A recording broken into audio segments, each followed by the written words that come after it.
How many four-letter words can I use on that? Trying to switch to a double. Cheddar is driving. Nothing yet. Takedown. Michael Cheddar. Oh, Nick, I'm a top guy, so I love top wrestling. Hale trying to stick him. He does. Maximus Hale the fall. So I think that wrestling is the greatest sport on earth. What's going on, everybody? Welcome into another edition of On3 Wrestling. I'm your host, Nick Kosko, and with me today is Indiana Hoosiers head coach Angel Escobedo. Coach, I appreciate you taking time out of your day. Busy summer for you guys, training, recruiting class coming in, already preparing for the 2024 campaign. What's it been like with this whole whirlwind now that you have the recruiting class in, and then, of course, all the summer preparation in between wrestling, breaks, and then right back to the grindstone? Man, it's been fun. We just brought in the 14th recruiting class in the country. These guys are on campus now. It's fun to have them in the room. I mean, they've elevated our room immediately. They're eager to learn. They're getting extra individuals in. I mean, I'm having a lot of fun. I mean, it's our staff. We just love it. Summer's been fun so far.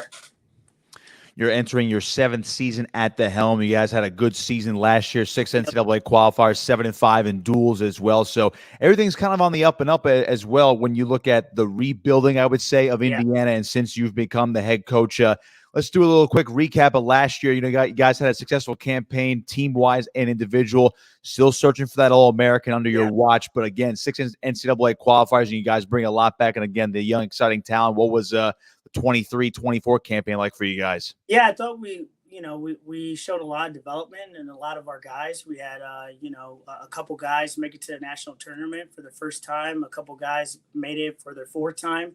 All across the board, I thought bringing 6 guys to NCAAs was a big step in this program. That's what we want to consistently do. We want to get 6 or more. And then we're searching for that All-American. And, I tell my team all the time, the more guys you put to the NCAA tournament, the better odds you have of getting All-American. And we're building off of it. I think our expectations are higher, not only from the coaching staff, but from the athletes in this program. Now the expectation is, hey, we got to get All-American. We got to get a national champ. We can do it here. We can win. And, and we were showing that last year. We accomplished a lot of things that we haven't done in almost decades.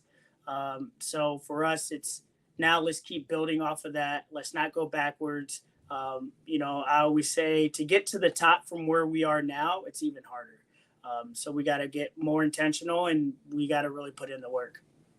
When you talk about getting to the top from where you are right now, Indiana, great wrestling state. For those who don't know, whether they're on the East or West Coast, when you go to Middle America, you find Indiana. There's some high quality wrestling there for sure, from the youth to the high school level. So when you look at the rebuilding of Indiana and getting to or having this progress that you guys have had the past few years, what's been the message you've been sending to the school, the fan base, knowing that a couple decades ago there was a lot of success for Indiana, and once you took over, you had to steadily climb this ladder. So by comparison, where you guys are now from where you started, what's been the reaction from the entire Indiana fan base? It's been great. I mean, this year we had Purdue come into Wilkinson Hall, our arena, which is, it's 5 years old. It's a great arena.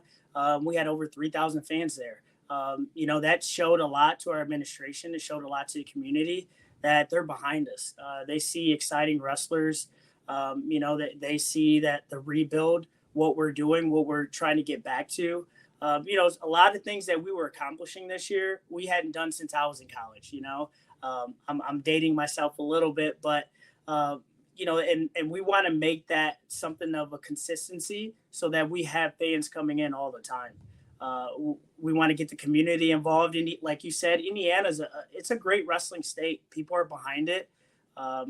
We have some heavy hitters that are in the Olympics now, guys that won NCAA titles from Indiana. So for this institution, it's about how do we keep those guys in state?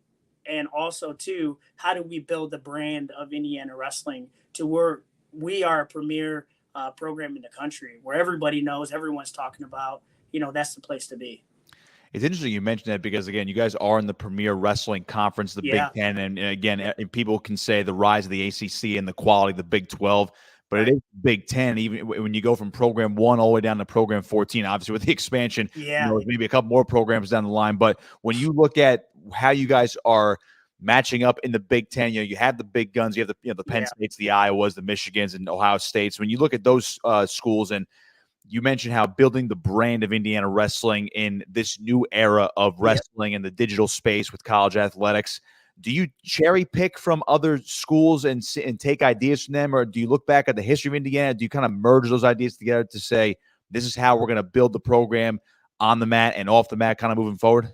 Yeah, I mean, I think you do. You always look at to see what's winning, across the board, and you try to pick things from those programs, and then you get your program, you look at it and say, what's going to win here? What is going to gravitate fans to this program? And that's what we're doing. We're trying to merge everything together, from other programs to our program, what's unique here, building off that brand. And then just continue to grow it. We want to be known for our own individual success, our own, motto, our own way of wrestling. And that's what we're trying to build, that identity. It's hard in this conference. It is, because, you got your Penn States, like you said, Ohio States, Michigan, those guys, they already have that brand. And for us, for a while, the brand of Indiana was like, you were at the bottom of the Big Ten. Well, that's not the case anymore. And we're rebuilding that. We're rebranding that's not this institution. You don't come here to be at the bottom of the Big Ten. You come here to try to win championships. So, it's taken time, like anything, anything worthwhile takes time. I thought I could do it in year one. And, I had to get humbled that, you got to bring in a recruiting class. You got to develop them, and it takes time to get recruits to buy in. And I think we are at that phase now to where we could really turn the corner. And, I think in the past 2 years, we've been sort of in the middle of the pack of the Big Ten. And now we want to, take another step forward and see if we could get in that top 5 conversation of the Big Ten. Yeah, you've beaten some ranked opponents within the Big Ten, which obviously helps the confidence level and obviously the building moving forward. So it's interesting you mentioned your first year, because you're you're a national champion yourself on the mat. So did you have that mentality in year one? It's like, I did it on the mat and I know what it takes. And then year one, we're going to explode right away. Did you think about that a little bit when you first took the job? Sure. Yeah. You just, you have that sense of ego and a little bit of pride, and you're like, man, I could just turn this thing around in an instant, like, come on, how hard can it be? And then you hit reality and it's like, man, it's harder than what I thought it was. And, to even go deeper, it's harder in the Big Ten, like to build a program where you have your Penn States and, your Ohio States. It's like you're going up against those guys that have, multiple time national champs, and you're trying to build confidence in your guys, and they hit you really hard. And it's like, how do you build back from that? And how do you create momentum in such a tough conference? When we're looking at stuff on the mat now, so you guys have had a successful summer so far. In addition to the recruiting class coming in, you guys had 6 placers at the U23 Nationals. So you look at that success on the mat from a freestyle and a Greco perspective, however you guys are going to manage it out. How do you use that as a measuring stick going forward to measure progress going into the folk style season when you guys eventually do hit preseason camp when it comes to September, October, and eventually November? What does that look like when you say, okay, you had X, Y, and Z in the summer? How does that translate to the season? No, that's a great question. I actually had that conversation with my guys. It's I told them after that U23 tournament, I said, my first year when I got here, I remember taking my team to U23s and no one made it to second day. We were working out that morning on the second day as a team because no one was wrestling. And now to turn over, 6 years later, we have 6 All-Americans. It's like, this is the progress that we are making in this program. And, kudos to you guys for the hard work you're putting in and the dedication you have to keep making this program rise. And now we can build off of that and go into the season knowing that we are All-Americans, right? We hit a very tough tournament at U23s with other top-ranked college guys, and we were able to break that barrier. So keep that same mentality, and we'll break those barriers at the NCAA tournament. As far as the guys that are going to be back with you this coming season, some veterans, also some transfers in. So, such is the way of the world. But Angelo Rini and Logan Frazier, two guys coming into your roster that have transferred into the program, two lightweights. I'll start with Rini because he was a NCAA qualifier back in 2023 for Columbia, 133-pounder. At least that's what he's projected right now. Your first takeaways for him from him coming into the program? Man, he's been a delight. He's really good. Last year he was. I think he was ranked like 12th in the country at one point, then had an injury. So then he had to medical out. So he's kind of was under the radar, but him coming in, he's been just everything you could ask for, at every lift, every practice. And all this is voluntary, right? Asking for extra individuals. I just worked out with him for 30 minutes before I got on this interview. I think he's going to do great things in this program. And he's excited. He's excited. This is his last go around. And he wants to be an All-American. He wants to be a national champ. And we're going to do everything we can to help him to get there. So it's interesting because you build up your team through recruiting. I mean, you're one of those programs, at least in my mind, that, amid the portal and NIL, you're still kind of trying to make this team a little bit more homegrown. But he comes in, and you just mentioned it's his last go around. Has a guy like him fit into the program, knowing that he was somewhere else? He's only here for 1 year, maybe a little bit longer for grad school, but he's only going to be wrestling with you guys just for the one season. How does he fit into already the team camaraderie you guys have built up already? Yeah. So one thing I do in the summer is that, I make it a point to invite my guys either over to my house, to, my children's baseball games, just anything that we're having, where we can all get together and we can be a family and we can understand that we're in this together. So it's all about having fun this summer. We rented boats and we went out to Lake Monroe. We had 2 double-decker boats, guys jumping off the boats, having fun. Rini's there and Frazier's there and a couple other guys are there. And it's all about those times, because when you're building those type of moments, now in the future, you're going to be able to fight for your brother, and, they're already becoming part of the family. So I think he's done a great job in that transition. He's like one of the guys. He's been here day one, and, now they're hanging out outside of practice now, and they have a lot of time on their hands in the summer, so whatever they're doing, going to the pool, doing all kinds of stuff, they're all hanging out, and that's important.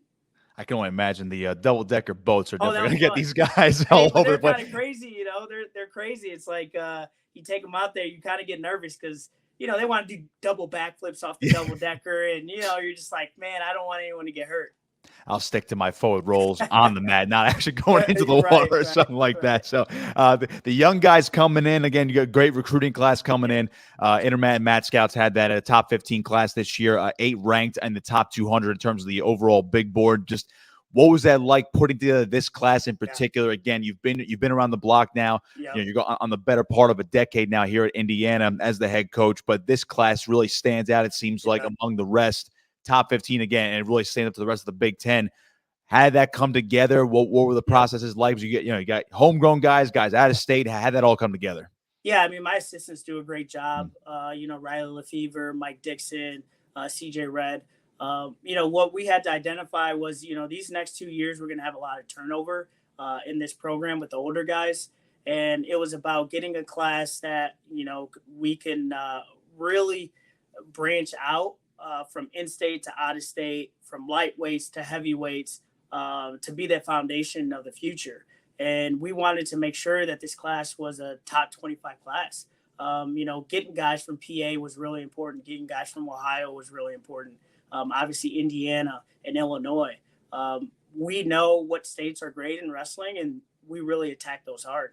We use our relationships with club coaches.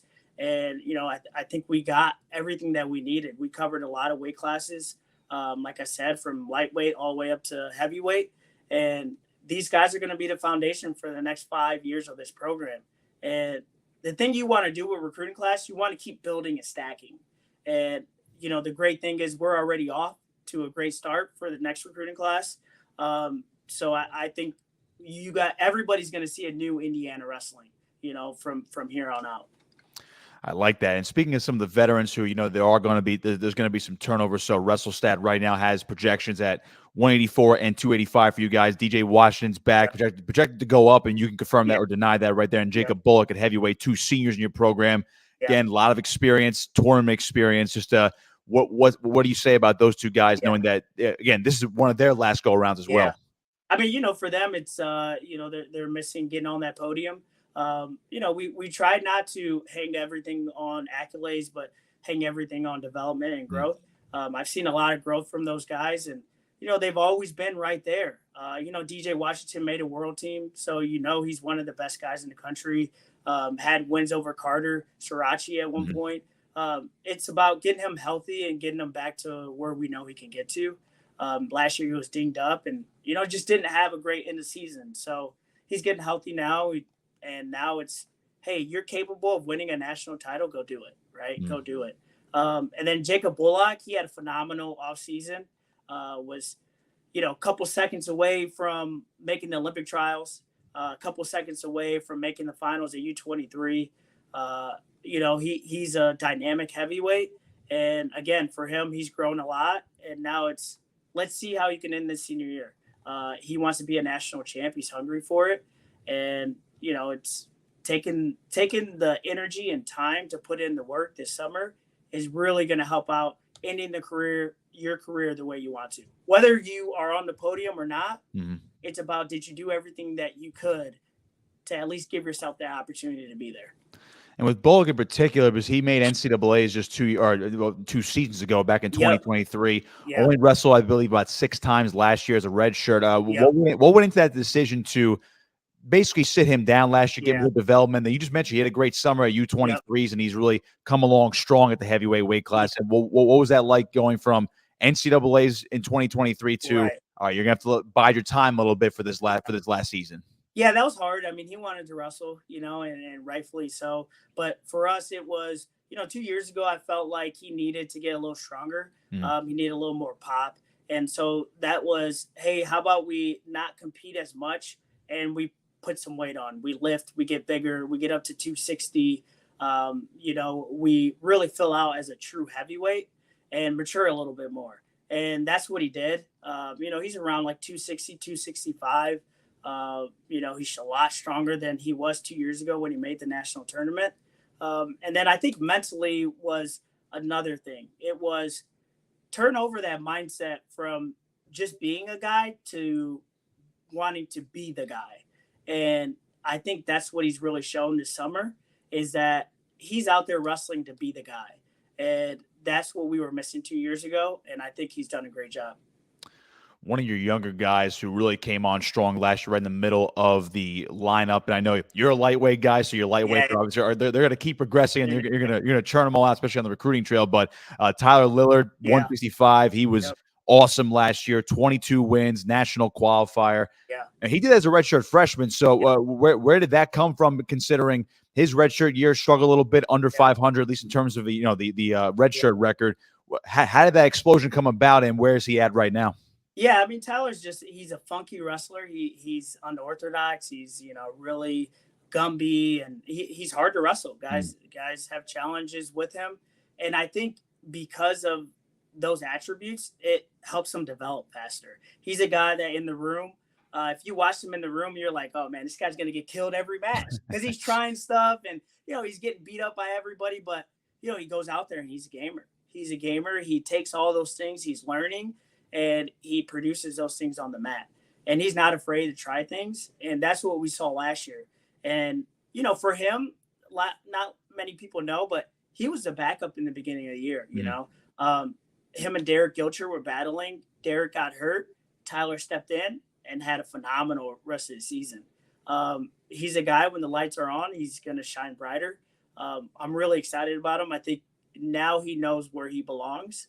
As your redshirt year, you're always trying to figure out, am I good enough? Am I not? That's the battle. And now he knows I am good enough. Now it's time to, be All-American national champ. So when he develops and eventually, takes over for Derrick, which Derrick does get silent. I was actually going to allude to Derrick as well, considering he's projected the same way. Is there a plan for him as well to go up or down, or are you going to have these guys battle out in the room again? Yeah, we're gonna see. I mean, I think we're looking at the summer, see what happens, see how the weights are. Because Derrick was a 57-pounder at one time, so we'll just see. I mean, you don't want to have both of those guys on the bench, right? They're both quality guys. Derrick was undefeated before he got hurt. So it's like you want to figure out how to get those two in the lineup. In the case of Tyler and the way he wrestles, you mentioned the funk. He's a little Gumby. He's a little wild. Now, I'm not saying that's the way of the sport nowadays. A lot of guys just kind of naturally have it at this point. But when you see something like that, when he's wrestling, whether it's in the room or it's during a dual meet or a tournament, you look like maybe he's down 5-0. Then he just pulls a rabbit out of his hat. Yeah. When he does stuff like that, does the rest of the team feed off that? And does it essentially encourage the rest of your guys to quote unquote try things and pull rabbits out of their own hat? Yeah, for sure. I mean, I think being creative and being free, that's the one thing that Tyler is. And it helps our team understand that you can do that. You don't always have to be tight and in a box and, make it so regimented to where it's like, this is the only way you can win, right? You can win a ton of different ways. It's all about scoring points. And for our guys to go and see that, to see him, making up moves and scoring, it's like, oh, let me try that. Let me see that. And we had another guy like that, Roman Rogotsky at 184. I mean, he was doing moves I've never seen in my life, I mean, I took credit for it. Like, I taught him that. No. But he was just doing crazy moves, pinning guys. I mean, he pinned this Ryder guy with some move I've never seen. It was like a WWE move. It's like, what are we doing out here, But it's fun. Fans love it. The guys get, they feed off of it. They're cheering. They're like, let me try it. They're asking them, what did you do out there? And I think that's what the sport is about. It's about being an artist and being creative. I don't think there is any bad moves in wrestling if you truly work at the move that you want to do. I think if you just mention the name Rogotsky, someone's going to say, someone's getting flipped over. So he's going to pin himself before he pins somebody else. It's crazy. It's just crazy. I mean, as a coach, it's like nerve-wracking, but I'll tell you this, it's helped me become a better coach because I have to sit back and say, allow this guy to be who he is. Don't try to change him, adjust your coaching and help him, develop his own style. That's who he is. And you're not going to make him some basic wrestler. He's not that. He's a guy that's going to try crazy stuff. So, let's develop that. Without a doubt, if it works, hey, it works. It works. Indiana head coach Angel Escobedo with me here on On3 Wrestling. A couple more for you, Coach, and again, appreciate your time. I wanted to pivot towards your staff because you guys just named CJ Redd an official full-time assistant coach on your staff, volunteer for a couple of years. Everyone knows his career at Nebraska as a wrestler. What's he just meant to your program and the staff, and now that he's going to be on the staff full-time and really just go full go for the Hoosiers? Yeah, I mean, he's great. His energy is so contagious. He's funny. He can talk to guys and relate to guys in a way that, the rest of our staff can't, just with his age and his name carries weight. He's going to be a phenomenal coach. I mean, he already is. And as time progresses and now that he's full-fledged into coaching, he's going to be one of the bright assistants you'll see. CJ is he's phenomenal. I think for us to do that, it was a smart move. He's just going to continue to not only attract recruits, but develop recruits and develop our guys and keep it lighthearted. And there's a video out there and on Instagram of him coaching Team Indiana at Cadet Duels. And one of the kids fived a guy and they kind of, panned over to CJ and he's making this weird face like, and that's just CJ. I mean, he can make you laugh and he can keep it lighthearted. And serious at the same time, and you need that in a coaching staff. I was going to say, do you like that balance considering everyone knows how good he is technique-wise, and again, going back to his wrestling career in Nebraska, when he rolls with the guys in the room, does he balance it out quite well where he's like, okay, this is where we're going to turn it up during these drills or these live goes. Yeah. And there's other times where it's like maybe he gets stuck by one of your guys or he sticks another guy and he cracks a joke. I mean, is that the balance he has in the room? That's a perfect way to describe him. And for me and this program, our environment, we want to keep it lighthearted and fun. And I want my guys to have a great experience in their college. When they look back 5 years, they're like, man, to remember the days when we were, teammates and how fun the coaching staff was, how fun it was my time here, because they're going to remember that more than the wins, right? Or the losses. So having him be able to do that, it's going to carry a lot of weight for these guys and their experience forever. And, we got to have laughter. Laughter is a part of life. Whether you're winning or you're losing, you got to find that type of laughter, and you can look to CJ to create that. It does sound pretty good. So a couple big picture things for you. Again, you're a national champ yourself, 4-time All-American. When you look at that breakthrough performance that you're waiting for from Indiana when it comes to, all right, we got guys at the tournament. Let's get guys on the podium. It could be small little things. What do you think it is that's going to get you guys over that individual hump, maybe a proverbial team hump as well this coming season? Yeah, I think it's just a little bit more belief in expecting that you should do it. I think Tyler Lillard was a prime example. I thought he had a phenomenal year. I think at the national tournament, maybe he was a little more nervous than the other tournaments. And that's where next year we got to flip that. You got to expect that this is where I'm supposed to be, and I'm supposed to win, and I'm supposed to wrestle my best at this tournament. And having that mindset, I always say you can manifest things in life. You got to manifest that the way you want to wrestle. And that's what we're going to keep preaching this year. It's manifest where we're going to be, at the end of the season. Manifest the way you want to wrestle to the best of your ability, that every time you step out there, you're putting it all on the line. And we're going to continue to do that. And, I think that's how we create that breakthrough. Because it's just small things, right? It's a takedown here, a takedown there, that could be the difference maker. And that can make you, All-American and make you a national champ. Or on the flip side, you cannot, qualify, or you cannot be All-American. It's a game of inches. So we just got to make sure that we're doing the right things to, capitalize on those moments.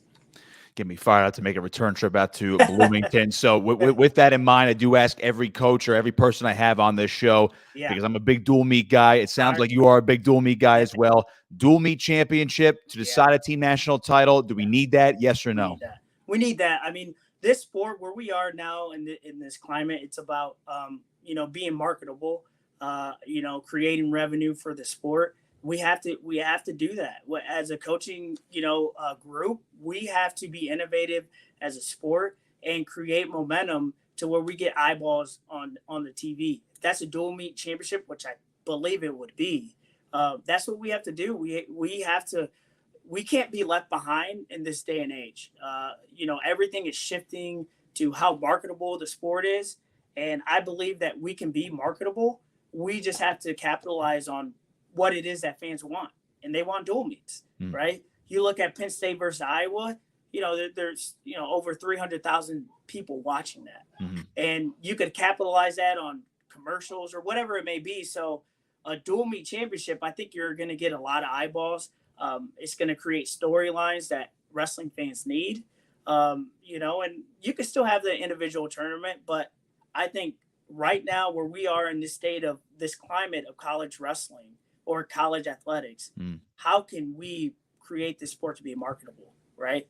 And the other thing too is we are a feeder system to MMA. Yeah. Let's build our brand and show MMA that, we are marketable, our athletes are marketable, so that we can have some type of partnership or, just do something. I think there's a lot of outside the box things we can do. And we have to do them. We have to do them to survive. Yeah, my biggest thing was just, you have the schools are the biggest brands. Use that to your advantage when it comes to promoting each individual wrestler. So you might have already done this already. I'm not sure, but you just mentioned 3,000 fans watching a dual meet in person in Bloomington. Any plans to maybe try to move one of those over to Assembly Hall? Yeah, we did it last year. I think, one thing that we're maybe, down the line thinking about just doing something more creative. Again, creating an environment where it's unique. Like trying to move a dual meet to the Indianapolis 500. There's like this little hangar there. I think that's when you think about Indiana, you think about Indianapolis 500. You put a race car right outside, like right by the mat, and you compete there where the iconic Indy 500. I think that would be cool. But that's another thing, thinking outside the box for our dual meets. That's going to create a lot of eyeballs. I mean, baseball did it with Field of Dreams, and look at what that did. I think we can do that for wrestling as well. That would certainly be a really cool idea, especially, maybe a little bit double, again, I'm thinking outside the box, doubleheader with basketball, or you mentioned just going out to the racetrack, a little outdoor dual meet when it's still nice out, something like that too. So, well, Coach, I appreciate your time. Good stuff from you. I'm looking forward to watching you guys on the mat this year. And again, good luck this year. Hope to talk to you again down the line too. All right. Thank you. Appreciate it. Absolutely. Indiana head coach Angel Escobedo with me right here on On3 Wrestling.